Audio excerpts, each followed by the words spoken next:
今天莅临我们的海外高中老师赴海外研习经验分享会。我们的分享会即将开始，提醒您我们的会场内禁止饮食，所以老师，你如果刚刚有在吃喝饮料的话，麻烦你先到座位的地板上，这边会场禁止饮食。然后再来的话，麻烦再一次提醒您，就是每一次的场次都一样，请就是都不发震动或者是调轻意念，影响到我们的演讲和活动的进行。那以上的话，接着的话，我们今天请我们的现场的主持人，我们国立台湾师范大学的吴美珍老师，再帮大家介绍，谢谢。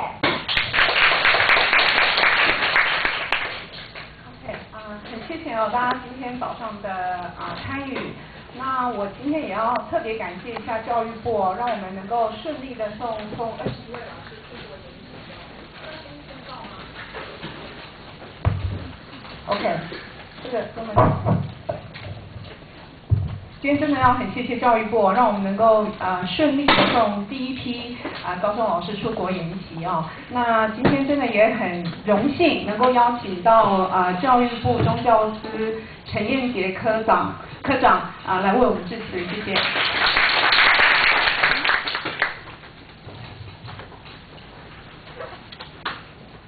谢谢我们吴美珍老师。好，我首先代表教育部感谢我们国立台湾师范大学英语学系来感谢吴老师还有几位老师以及前面的我们系主任陈秋兰老师，非常感谢。这个案子起因就是之前我一直跟我们陈秋兰老师一直在沟通，就是之前我们有92年之前就已经有一些老师已经去赴海外研习，那回国来的一些经验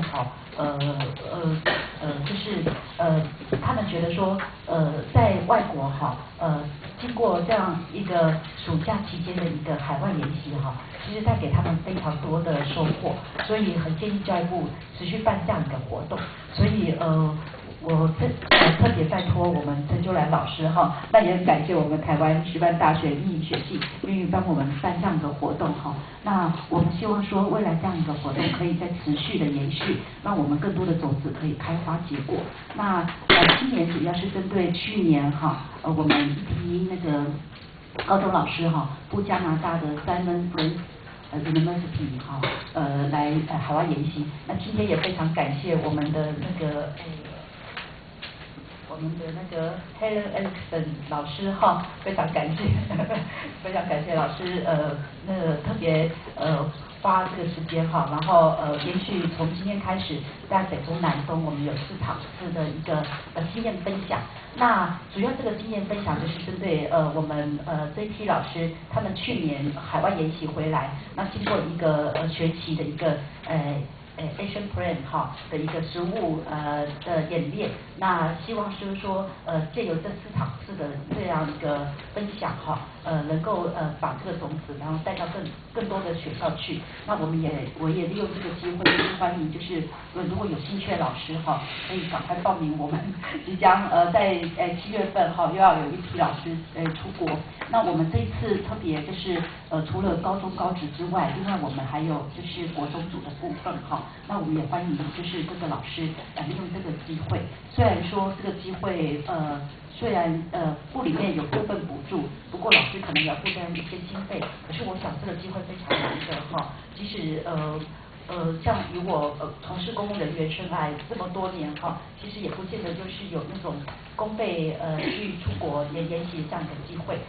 那对于英语学科这个部分来讲能够跟就是一些英语系的国家的英语教学有所交流，我想这个部分对老师来讲应该是蛮难得的一个经验。所以我们部里面希望说透过这样的活动能够促进老师在英语教学上面能够有更多的收获。那也希望我们国内的英语教学也能够就是不管是在学生的听说读写等各方面也能够有所帮忙因为主要我们还是希望说能够回馈到学生的身上毕竟学生的学习是不管是在我们教育还有我们老师的教学上面是最大一个成就。所以我希望说借用这个机会也一方面感谢我们台湾师范大学还有担任那个老师哈的一个帮忙哈，然后能够让我们国内的英语教学哈能够更进步，然后也更多的国际交流，感谢，谢谢。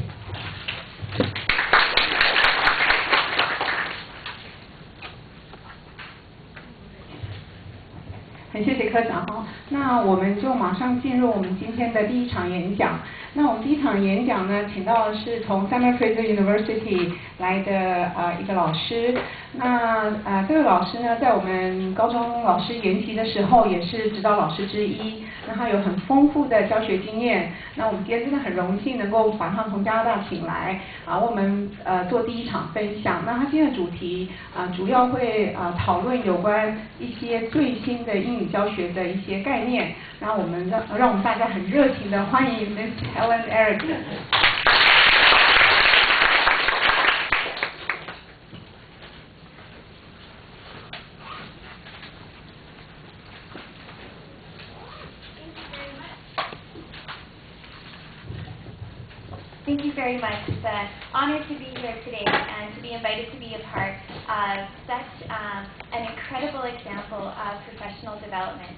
In recent years, we talk about how professional development is much more effective when it's teachers teaching teachers and teachers having conversations. So I am very pleased and honored to be here to be a part of the conversations that you are having here in Taiwan. I'd also like to say thank you very much to Caroline, to Angela, and to Annie, who gave me a very warm welcome here yesterday, and thank you for all your organization. I'm looking forward today to hearing from our teachers and to learn from their experiences and to continue the conversations that we started last summer at Fraser University. Teaching is an art. It's dynamic, it's transforming, it's changing all the time. And I hope that we will hear and learn many things from our teachers about what they are doing in their classrooms to keep up with the moving trends in education.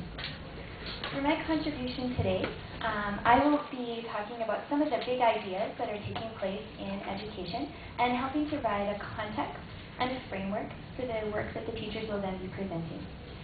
The goals for today's presentation .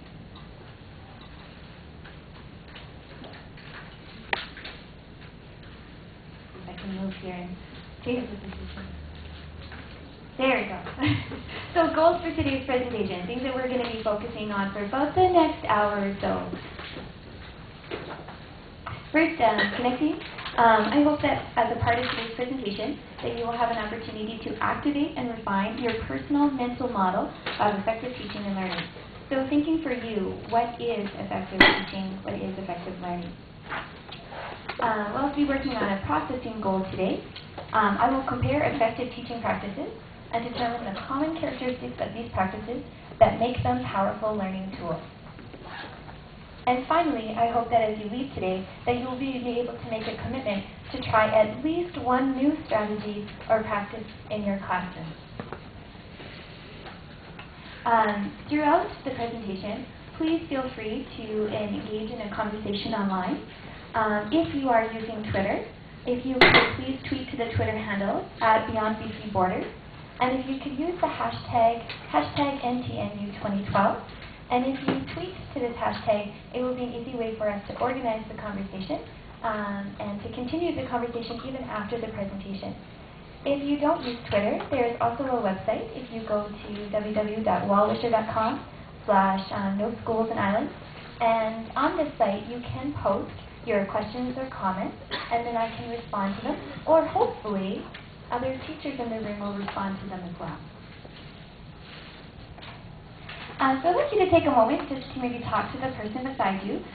Maybe just turn and say, hi, how are you? And if you could, think about what do you think is a powerful learning experience. So here are some questions that might help your discussion.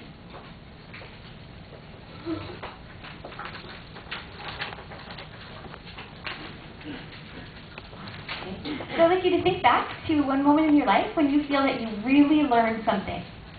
Can you describe a powerful or memorable learning experience and describe what made it a powerful learning experience? If that question doesn't help your conversation, you might want to try the next question.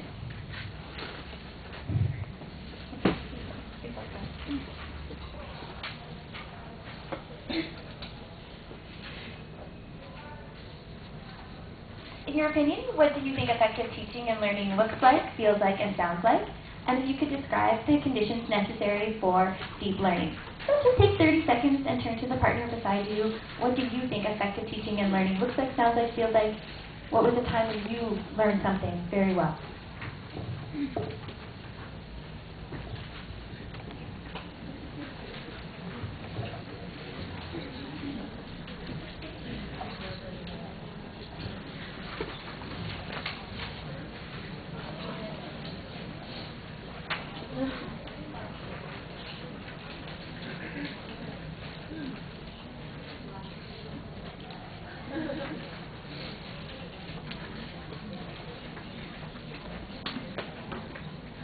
In our classroom, we want to avoid speaking too much for any prolonged period of time. It's nice to give your students a quick brain break.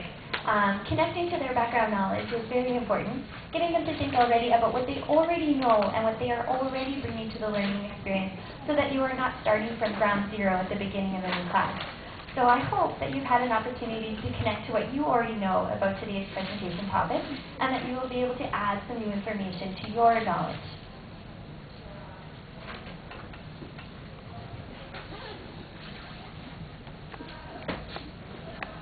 For one of my most memorable learning experiences took place about 6 years ago when I was a first-year teacher, and we went to a retirement party for one of our colleagues. I was working at a school that had just opened, and most of the teachers had less than 5 years of teaching experience. He was one of the members on our staff who had been teaching for an extended period of time, and someone that many of us looked up to. At his retirement speech, he looked at us and said, "Good luck. I hope you can figure this out." Because he said that when he started teaching, he actually felt like he knew more about what teaching was. But as time has changed, and as education has changed, and as the world has changed, he felt that he was leaving his career with more questions that he had than when he had started. And for many of us, it was a, oh my goodness, experience. You're just like, here's someone who's been teaching for 40, 50 years, and he has questions. How are we going to survive? But there's also a lot of reassurance. Many of the things that we do every single day work, and it works really well. I think sometimes we are told, change your practice, do more, do more, do more, do more, do more.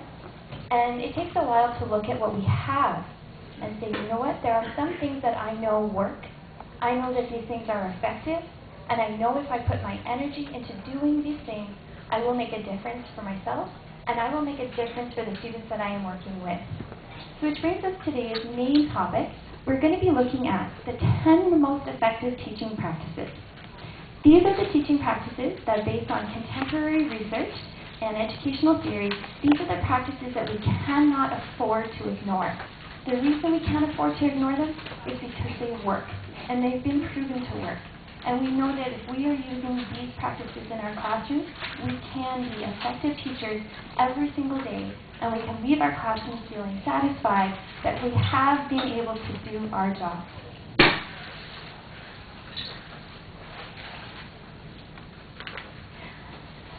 So what is an effective teaching practice? Because we know that there are tons of teaching practices out there, and if you've ever taken a course on educational theory or educational practices, you will see that the textbooks are huge with numerous ideas and suggestions. So here's the criteria that we use to determine what the most effective teaching practices are. They need to improve learning for all students. We don't have time to adapt and change everything we are doing in our classroom, so we need to be doing things that are effective for all the learners at the same time. It must increase students' responsibility for their own learning. An effective teaching practice must promote active learning and engagement. It must also provide students with multiple ways to enter the learning experience, as well as provide multiple opportunities to gain their knowledge and deepen their understanding. It must provide multiple opportunities for students to demonstrate their knowledge. These practices must focus on deep learning. Our students have many things to learn every single day, and if we can make the learning deep, it means that we have to do less review, and it hopefully means that next year they won't come and tell you, oh, my teacher didn't teach me that last year. and it must generate frequent opportunities for student collaboration, and is research-based. So I'd like you to take a moment again just to think, do you feel that that criteria is acceptable? Is there anything else that should be added to that list of criteria to determine when it affected teaching practice? Is there something that should be removed from that list? Take a moment to look at the criteria. Are there any changes that you would make to that list? And take 30 seconds to talk to the person beside you.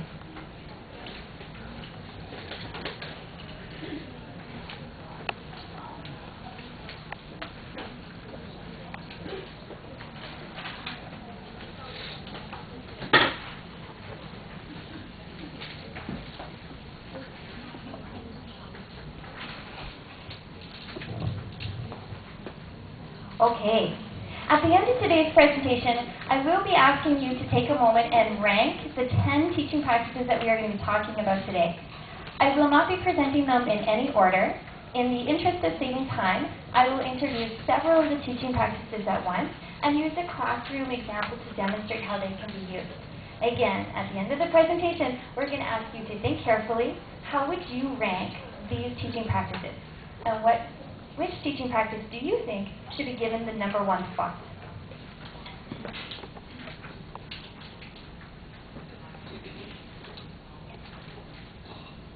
Okay, so the first one that we're going to be looking at is called backwards design. Backwards design was created by Wiggins and McTeague in 1998. This is based on the belief that quality teaching begins when you think about the end. Backwards design has also been called teaching with the end in mind. Just as athletes preparing for the 2012 Summer Olympics have a very clear example of what success is going to look like and how their success is going to be measured, we want to create the same target for our students. If they know what they need to achieve and if they know how their success will be assessed, there's a greater chance that more students will be moving towards that target.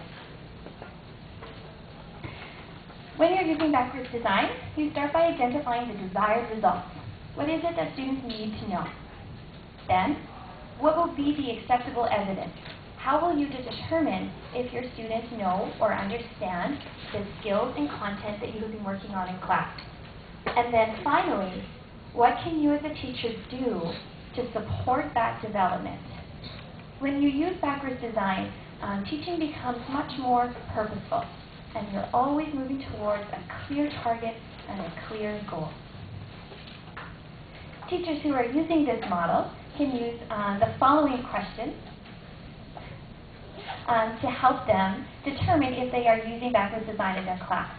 So the guiding questions, we start by asking ourselves, well, what do my students need to know? Or what do they need to be able to do by the end of this learning unit?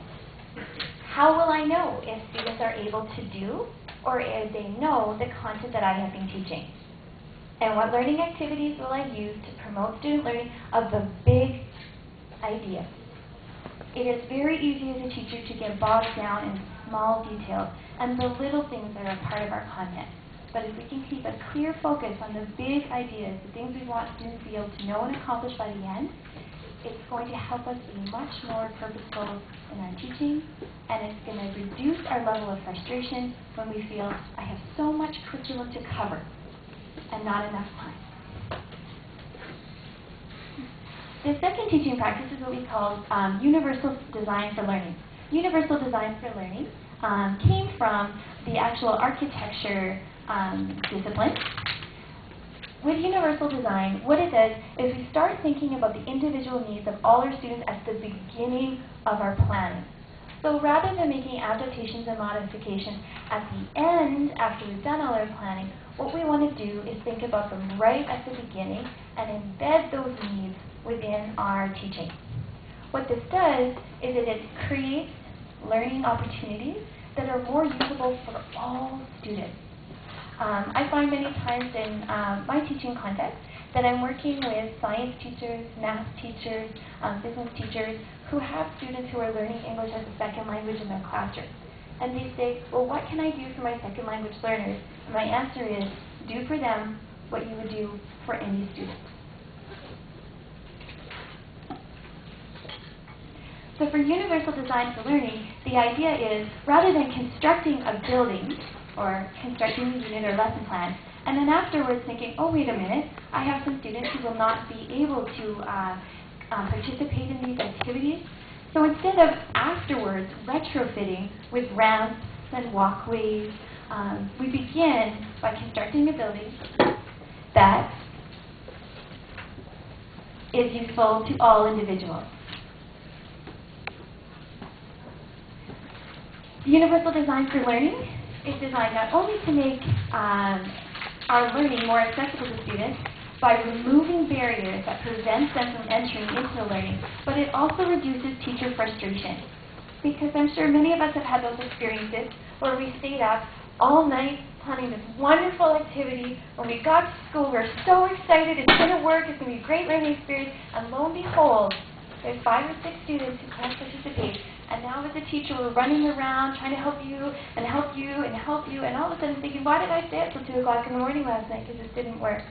Universal design for learning is going to help you have more satisfaction in your own job as well. The big ideas around universal design is creating multiple entry points. So some guided questions that teachers can use to help them when they are planning with universal design for learning is thinking about, do I have multiple ways for students to activate their background knowledge? Are there multiple ways to get them engaged in the conversation? Am I giving them an opportunity to talk to each other? Am I starting with a picture rather than starting with a text? Am I providing them opportunities to work together and support each other? Are there different ways for the students to acquire knowledge? Do we all have to do the same thing at the same time to learn the same thing? Or could students be working on various activities but all working towards the same goal? Are there ways for them to process their new ideas? For example, am I using technology in any way that will engage them and actually get them working on the things that I would like them to be working on? Are there different ways for students to express their understanding? Can I use their strengths and skills in different ways to show the same thing? As well, are there different ways for them to engage in the learning? Are we all learning the same way, or are there different ways that I am able to participate in activities? And then the whole idea is that I have a central content that I want to make accessible in many, many, many different ways, and I also want to provide many different ways for students to leave the learning activity and show what they have learned. So I'll show you a quick classroom example using backwards design and universal designs for learning. So this is a picture of my grade 10 English class. This is a challenging class to teach because many of these students are just exiting the ESL program, the English as a Second Language program. They have to take the same government exam that students who have been studying English since they began school. So these students are in a unique situation where they have to make significant academic gains in their reading, writing, speaking, and listening. For these students, they have the challenge that they will have to, in 15 months, gain they must make 15 months gain for every 10 months that they are in school. For these particular students who are in a semester system, this means that they will need to gain 15 months of academic knowledge in 5 months. Therefore, the learning must be powerful, the learning must be memorable. Because if it is not memorable, and it is not powerful, and if they are not engaged from day one, the chances that these students will succeed on their final exam is very low. So here's what we did to help these students to be successful. So we have to start with, okay, so what do they need to be able to do? So we decided at the beginning of the year, we wanted to determine what level their reading skills were at, and we also wanted to help them build some strategies for them to be stronger readers. So we said, at the very beginning of the year, we're going to teach them how to use 5 question response reading strategies, that they're going to work with others to gather information from multiple texts. one of the challenges with their English course is that they do not have to understand one text. They have to be able to understand 3 texts and to make comparisons and to come up with big understandings from 3 different texts. We also decided as a goal that they would be able to expand their comprehension by making connections between themselves from text to text and text to world. So working on some very specific reading strategies. This is in your handout, so I won't go over the full response strategy, but if you'd like to use it, these are the questions that we use to help students target important ideas in a text, as well as go beyond just a literal understanding of what they're reading and go for a much deeper understanding. So once we had decided what our goals were, we were going to focus on the 5 question response strategy, we were going to focus on understanding multiple texts, and we were going to focus on making connections. Then we had to decide, well, how will students show that they were able to do this? We were going to do reading and viewing response logs. There would be self and peer assessment of cooperative work skills, and that together as a group that they would work on what we call a visual representation of their knowledge and understanding. They would also, at the end of a unit, have to complete a written text, and this one would be done individually. Again, we wanted to provide students with multiple ways to enter the learning activity and multiple ways to exit the learning activity. Once we had our goals, we were able to clearly choose the instructional strategies we would use to move our students towards that goal.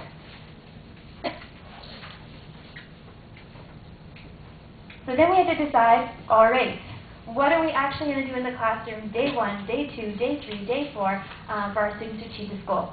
So we started off by giving our students an essential question or a big question. How can attitude impact experience?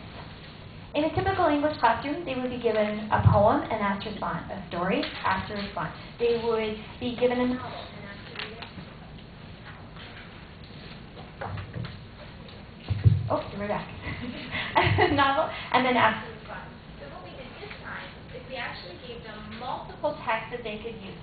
So we started with a video clip, a famous quote, a song, a comic, an excerpt from a novel. And what we did is we said, you choose. Which one do you think that you can understand the best? Which one do you think will be most usable for you? The students had an opportunity to view the video, listen to the song, read the poem, read the comic, and then it was up to them which text that they would respond to.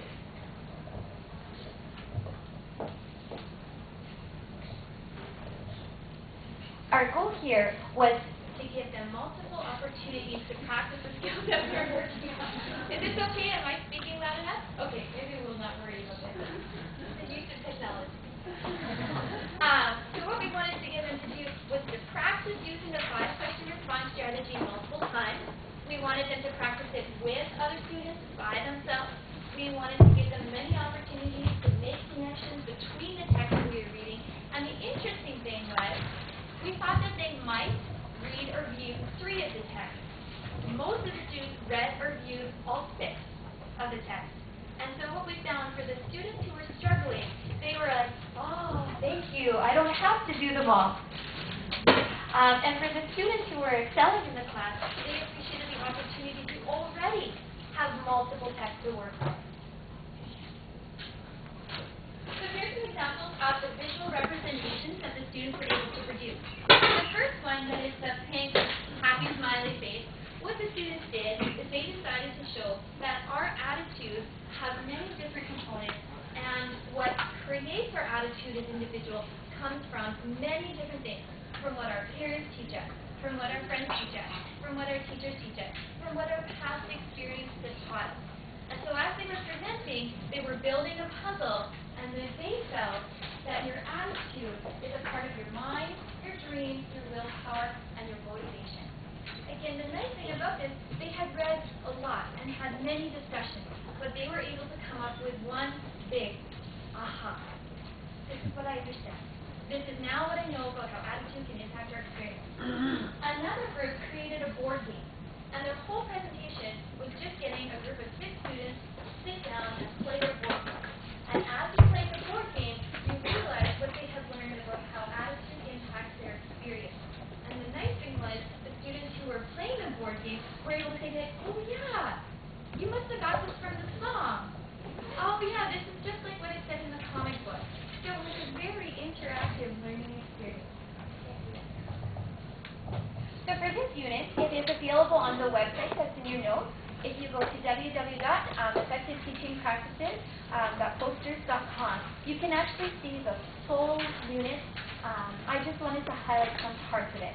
But all the lessons are there for you if you're interested.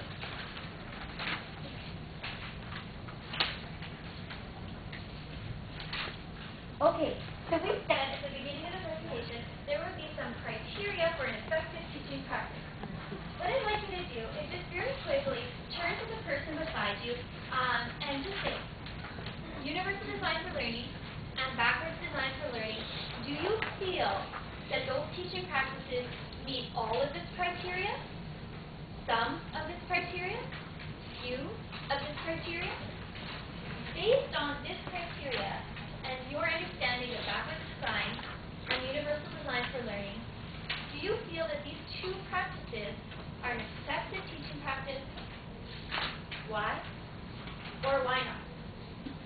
Please turn to your partner.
Oftentimes when you tell your class to turn and talk to your partner, what you want to wait for is about 3 intervals. So you'll have the first moment where everyone's like, really? Should we talk? We're allowed to talk to each other? Ooh, and then you need a moment to think, and then you'll hear the buzz kind of go up. And probably at that point, you'll have some very quick conversations, but it won't necessarily get to the deep ideas yet, because everyone's just developing that sense of security. Can I actually just talk? Is the teacher really going to put up with this? And then you'll find it's probably a lull. Well, they've gone over their initial ideas. But then if you're patient as a teacher, and I wish I could be more patient as a presenter today, you will probably hear the buzz go up again. And what that is the students are going to push themselves to keep going. Oh, she or he is not talking yet. Does that mean that we should keep talking? And they're going to keep pushing their thinking. And again, you're going to hear the buzz go up, and it's going to lull again. You want to wait for that 3rd time when it goes up. The 3rd time it goes up, these are going to be the students who kept thinking, kept going, and that's where you want to catch them. And say, okay, tell me what you were talking about right now. Not at the beginning. Tell me right now, this 3rd time, where did your conversation go? And that will often lead to much deeper conversations in their classroom. So if I had more time, I would be waiting for that 3rd lull. But in the interest of time, we will continue. So we can go on to the next slide. So you've had a time to talk, a time to think.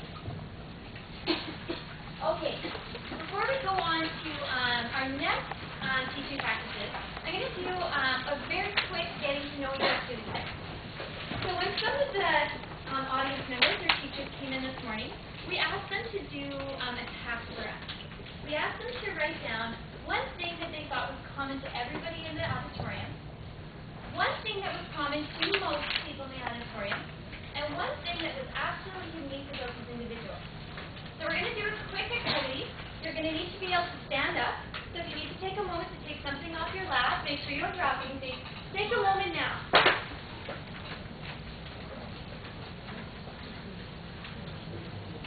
Okay. If you teach English, I would like you to stand up.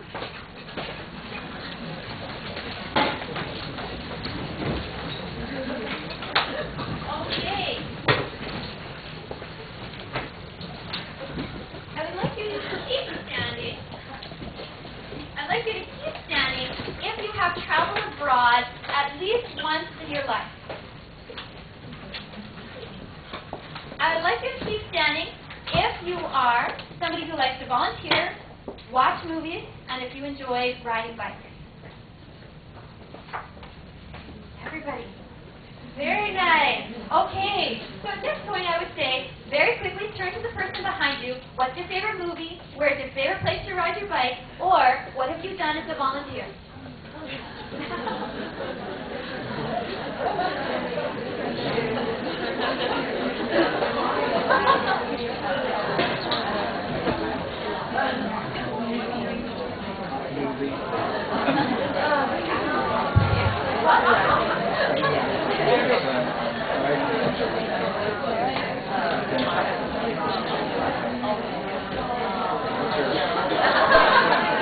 Thank you very much. You can take a seat, and we're going to try one more.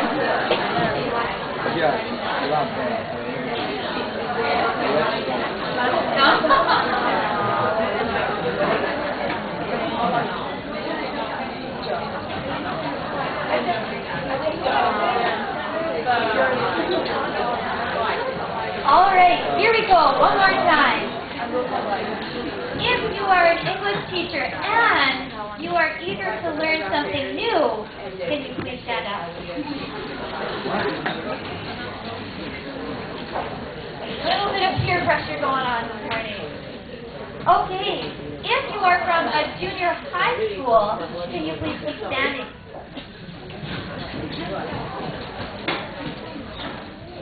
If you are an advisory teacher in Keelam and you are a vegan, can you keep standing?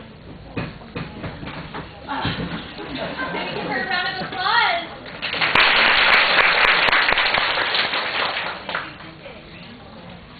At this moment, what I would do in my classroom is give the student an opportunity to tell us something more about them.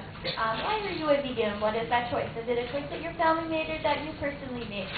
What does your job at Keelan look like?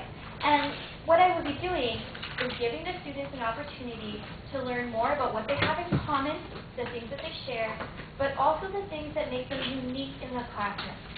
Because for the next teaching practices, what I want to focus on is that we are all here as learners. We are all here to get smarter. We are all here to get better at English, math, science, whatever it is that we're working on. But we are also unique individuals with our own strengths and our own talents that we can bring to the learning experience. And I want them to see each other as a teammate, but also as someone who is unique and who could possibly teach them something more. So differentiated instruction is what we call responsive teaching. Teachers who use differentiated instruction are like master chess players.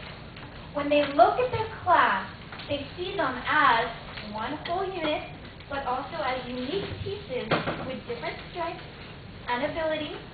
And I can see that there are different ways that I can combine those strengths and those talents to create unique moves in my classroom. So rather than teaching the class I want to teach, or the students I ideally want to teach, I teach the kids who are in front of me. These kids with their unique strengths and weaknesses. So instead of saying, last year was so much easier, the kids last year were so much smarter, they were better listeners, everything was perfect last year. This year, I don't know what to do. I want to look at these students and say, what can they do together? In differentiated instruction, a big part of it is developing a learning community and building our knowledge of our students. If we can start there, it gives us a lot more to go on, and it also will get the students on your side because they feel a part of the So creating a community, a classroom community, is not necessarily all about fun and games. We'll have lots of opportunities to talk and listen to each other. It needs to be purposeful, and it needs to be focused on learning. I want my students, when they come into the classroom, to understand that there are very clear expectations for how this classroom will look. Ideally, I want to create this agreement with my students. So I might start off by teaching them that in our classroom, we're expecting attentive listening from everybody. Why do we need attentive listening? Because we have unique individuals in our classroom who have very important things to say, and if we're not listening to each other, we're not getting smarter. Also working on the idea of appreciation rather than put down. If I put someone down and judge them for what they say, they're unlikely to speak up, and I need them to speak up because I need to learn from them. Also building the idea that every single person in the class has the right to participate, which means we're not going to have a classroom where 5 students do the thinking for everybody. Because I think we've all had those 5 students in our class, and every time you ask a question, and they're so fast and they're so eager that the rest of the students are like, oh, thank goodness Sally is here. Because Sally did my thinking last semester, she's going to do it this semester too. So what I want to encourage is a classroom where everybody has the right to participate. There is also the opportunity to pass.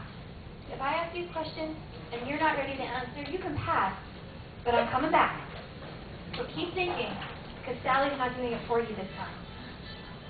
We also want to establish a classroom where there is mutual respect, and that is so important when they start moving into cooperative learning. So the part of differentiated instruction is, again, getting to know our students and building that classroom community and establishing those expectations. So there's different ways that we can build our knowledge of our students. For example, we can talk about how we're intelligent in different ways. There's many examples online where you can get multiple intelligence surveys, and you can find out which students in your class are kinesthetic, who are really good visual learners, who are very good learners in text-based. And what I do is I put that on the wall because I want them to remember that from day 1 right to the end of the course. So that when I say, we're going to do this activity where you're going to have to stand up and sit down, and you're probably going to have to stand up and sit down several times. This is going to be really good for our kinesthetic learners. Remember, we have some of those in our class, and if we don't give them a chance to move, they're going to have trouble thinking here today. Or, I say, today we're going to have an activity where you guys are going to have an opportunity to work in groups of 3 or 4, and you're going to talk to each other. Why are we going to do that? Because there's a lot of students in our class who are what we call interpersonal learners. And if they don't have an opportunity to talk and socialize, they're not going to want to be here, and we're not going to get smarter from them. So I want to create visuals to constantly remind the students, why am I doing what I'm doing? Why does today look a little bit different than yesterday? And to get them to be thinking about, who am I as a learner? What do I need to do to get better? Because I want them to be more responsible. We can also do surveys to find out their personality type. So for example, this is my English 10 class this semester, and when I look at them, I have a whole lot of students in my class who are persuaders. A persuader personality type is the type of personality who wants to ask the question who, which means they want to know, who is my friend? Who is good at this? Who is good at that? Who is going to do this? Who is going to do this with me? They are very, very interactive individuals. So as a teacher, this is going to change the way I teach this semester. Because I know with this many social individuals in my class, there's going to need to be time to answer that question, who. As well, I do have in this class a core group of controllers. And some controllers, they want to get down to business. They want to come into the class and say, okay, we're doing this, this, this, this. I know exactly how to do that. I'm very comfortable. They don't like to waste time. So as a teacher, I'm going to have to very carefully balance that. I need to give them time to chat and talk. I need to get them down to business. Again, differentiated instruction, using the student's strengths to help our jobs become better. Here's an interesting activity that you can do in your classroom. It's called Get To. If we had more time today, we would be doing it together. In the interest of time, I'll go over with you. What I do about 3 weeks into the course, I give each of the students a card, and I get them to write down something that nobody in the class knows about them yet. So, are you an athlete? Have you won a major competition? Are you an artist, a dancer, a singer? Are you a babysitter? Do you have a younger brother or sister that you are constantly taking care of? What's something about you that we don't know yet? And then what they do is if you don't write your name down on the card, collect all the cards, hand them back out randomly, and say, go find out who rides horses. Please go find out who is going to be competing in the summer games this summer. And it's amazing. They go out and they search, are you doing this? You do this, you do this. And then I say, go put it on the bulletin board. Because I want to remember that about the people in this class. And it's interesting that they actually come to class on time because they want to see each other. But I also find often students will go to this bulletin board and they'll be reading. Oh, I didn't know she was a competitive swimmer. That explains why she has to leave every day very quickly and she's not able to stay after school. So it builds their understanding and their appreciation of each other. When I want them to get together to work as a group, they now know a little bit more about each other. And they're more responsible. Because it is very difficult to let down people that you know and you know something about them. They're not just a student in your class. There's somebody who you know now on a deeper level. And so when you're asked to do something together, there's a greater chance they're actually going to do it. So those are quick activities you can take back to your classroom and give them a try on Monday.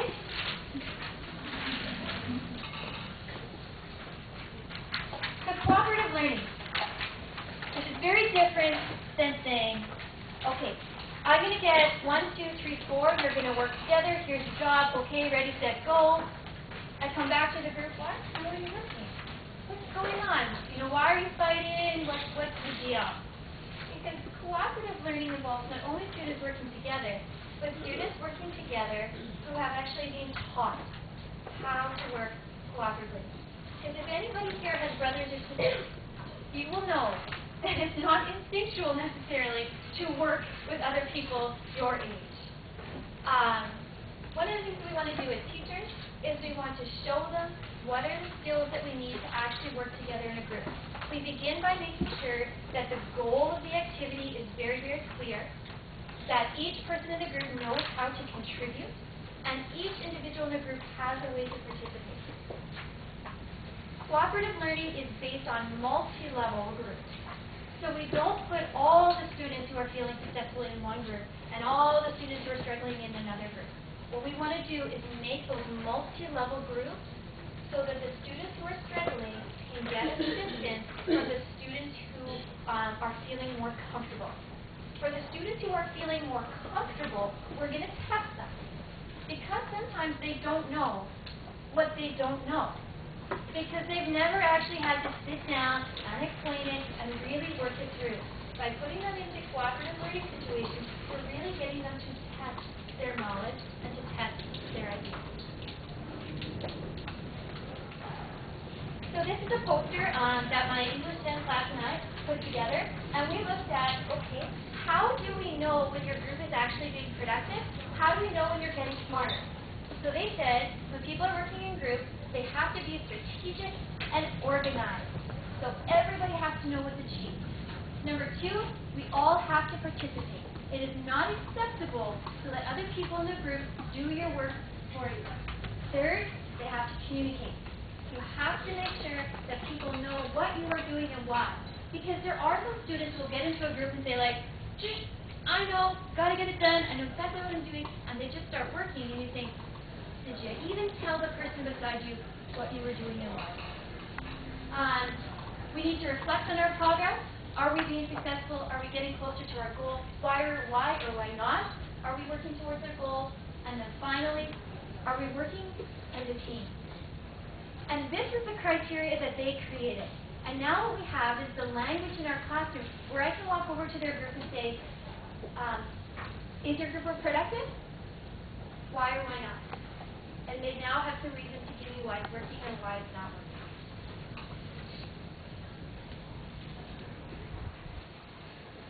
An additional teaching strategy is what we call inquiry-based learning. And inquiry-based learning has been in education for centuries. Goes all the way back to ancient Greece.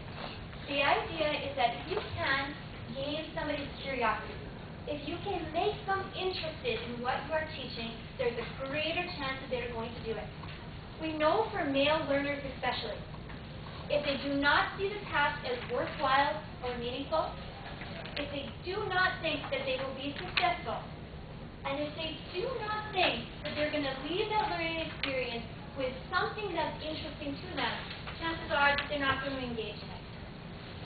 Especially in today's society, where there's access to information so quickly, if we are asking them very low-level questions that do not engage their thinking processes, not just male learners, but all learners are not going to invest their time and energy. If you make it easy, chances are they're already checked out the door.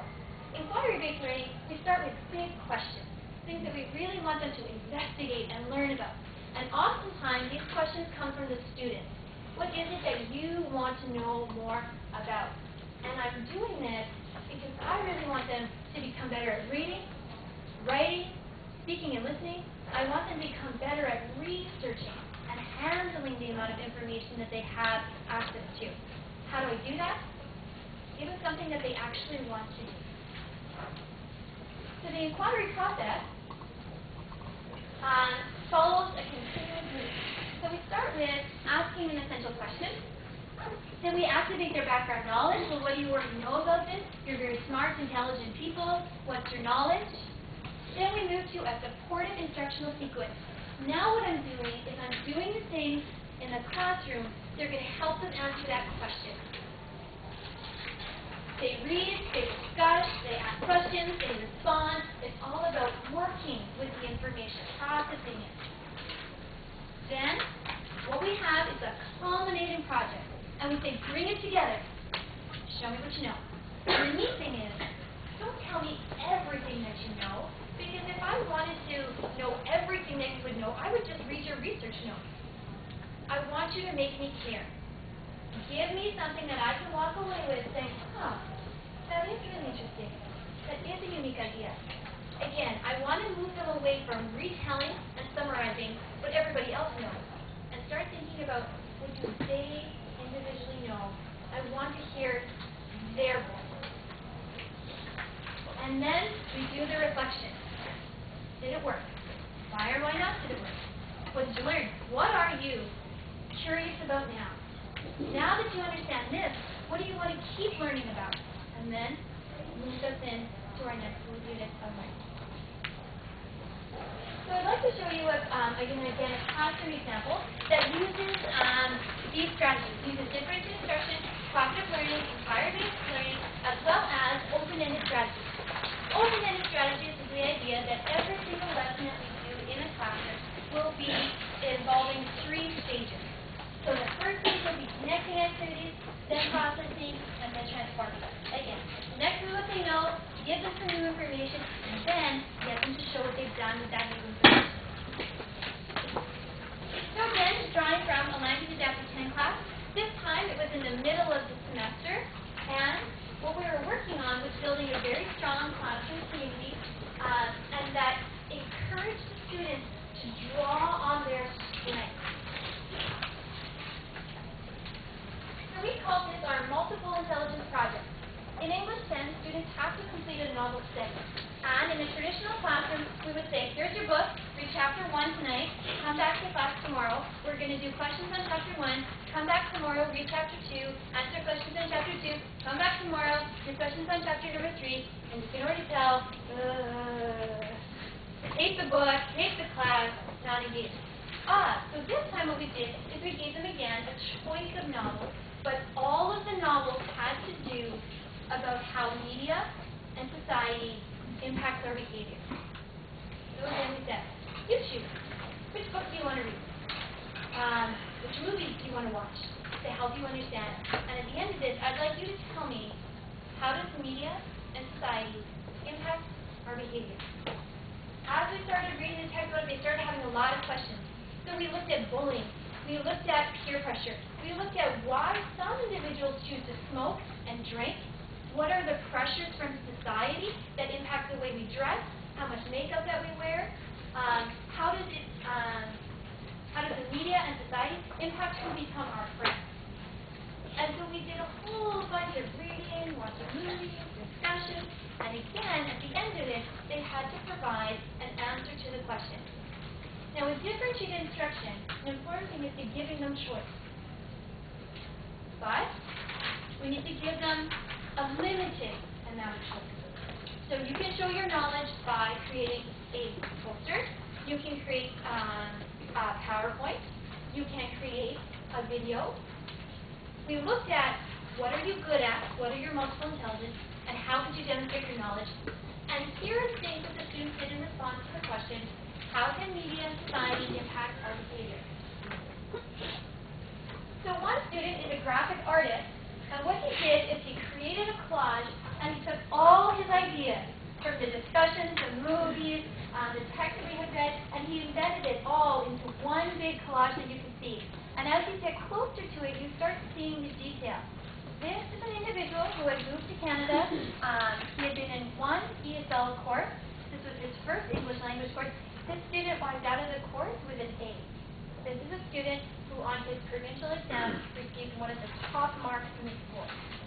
He was writing an exam that other students had taken English 8, English 9, and English 10. He had only completed English 10.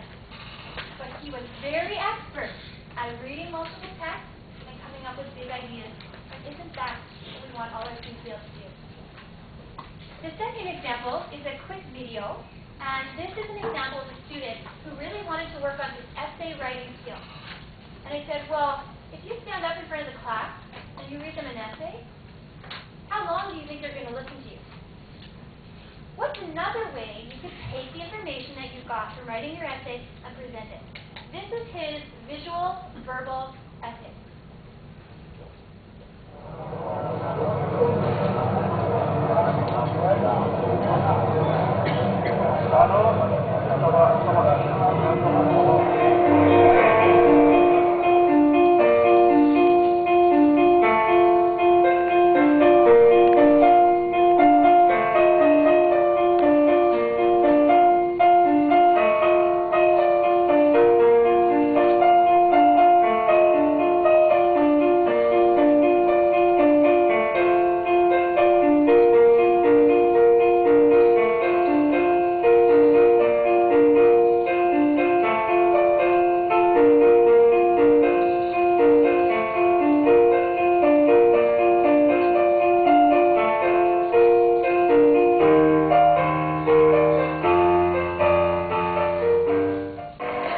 Advertisements, magazines, TV shows, and music influence the way we think, speak, and act. These mass medias convey messages that appeal to our minds. It can either be positive or negative. Together with the society, they set norms and standards that people follow in order to be righteous and moral in the eyes of other people. Norms and standards differ in every country or race. Rules are also set in the society through family, friends, beliefs, religion, and also the government. These groups impose rules that make the behavior of its members predictable or similar. Most of the things we believe in are influenced by our parents. We believe what they believe. We adopt the things that we're exposed to.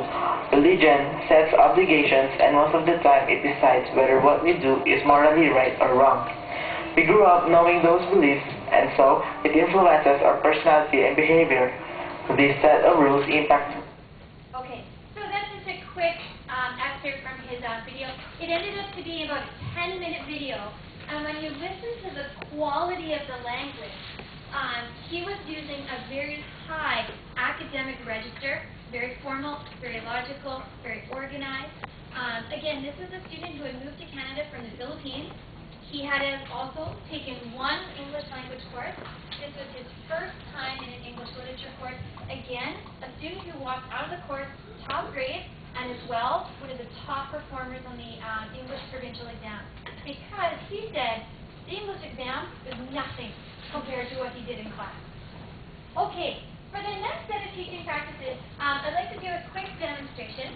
So we have 4 volunteers. If we could give them a quick round of applause.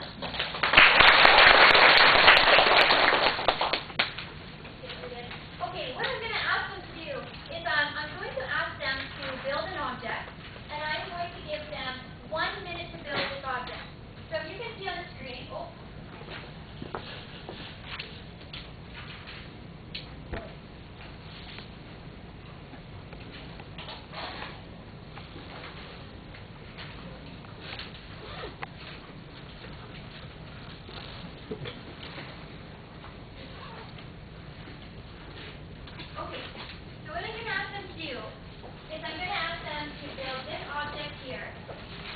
volunteers, you're going to have to look at this very carefully, and you have 1 minute to construct this object.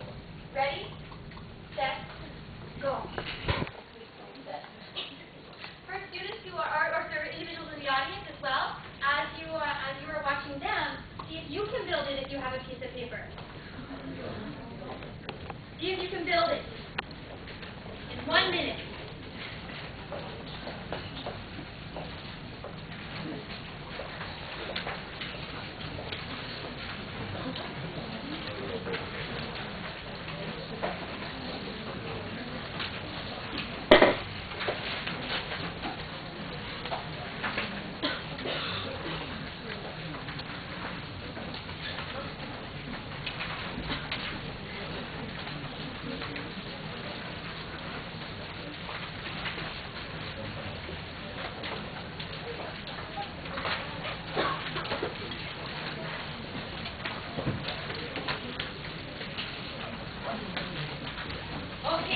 Again, in the interest of time, we're going to stop you there. But I'm going to draw your attention to what these individuals have done.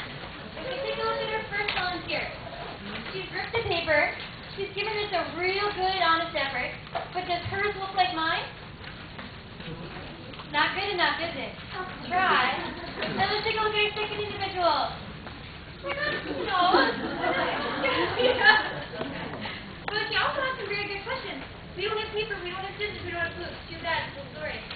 We've got the same thing that everybody else got. We take a look at our third volunteer. Whoa, we got a triangle.